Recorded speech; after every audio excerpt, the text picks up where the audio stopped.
सत्कार केला, त्यांचं जे कार्य आहे ते कार्य अद्वितीय आहे. त्यांचं नाव शिवाजीराव आहे.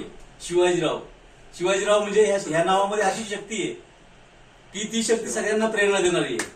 आणि तुम्ही जर नायक नावाचा जर पिक्चर बघितला असेल, तसेच शिवाजीराव आपल्याला हिंगोली जिल्ह्यातून करायचे, आपल्याला आमदार करायचे हिंगोली जिल्ह्यातून. आणि मराठवाडा सामाजिक फाउंडेशनचं सगळ्यात मोठं नाव पोहोचणारी व्यक्ती. आणि माझ्या अंगालाही काटा आला आता की खरा माणूस आमदार होणार आहे. हाच तेवढी आपण शक्ती त्यांच्या पाठीमागे लावणार आहेत.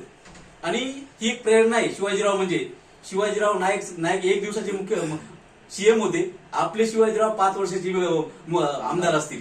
आणि 5 वर्षाचे आमदार असताना मराठवाडा सामाजिक फाउंडेशन प्रत्येक जिल्ह्यामध्ये, प्रत्येक घरामध्ये, मराठवाडा सामाजिक फाउंडेशन म्हणजे फक्त मराठवाड्यापुरतं मर्यादित नाही, तर मराठवाड्यातले लोक पूर्ण महाराष्ट्रभर पांगलेले आहेत.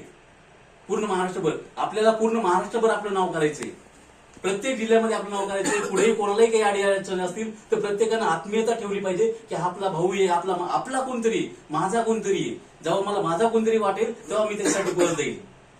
ही भावना प्रत्येकाच्या मनात जेव्हा असेल तेव्हाच आपण मराठवाडा सामाजिक फाउंडेशन उभं करू शकतो. ही छोटं लावलेलं रोपटं आहे ते आपण वटवृक्षामध्ये रूपांतरित करू शकतो. ह्यासाठी फक्त मी एकटा किंवा आबासाहेब एकटे किंवा शिवाजीराव एकटे किंवा नारायणराव एकटे हे एकटा माणूस ही काहीच करू शकत नाही. संघटना ही नाही का अशी मधमाशांच्या पोळ्यासारखी असली पाहिजे.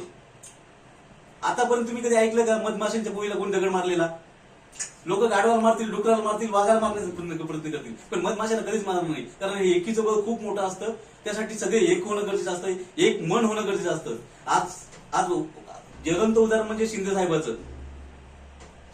उदाहरण बोलण्यासारखं, वाखाणण्यासारखं आहे. कारण नाही का राजेशाही घराणे सोडून, सगळ्या गोष्टी सोडून त्यांनी एकत्र आले. एकत्र कशामुळे आले? शिंदे साहेबांच्या स्वभावामुळे लोक आले, एका विचारामुळे आले.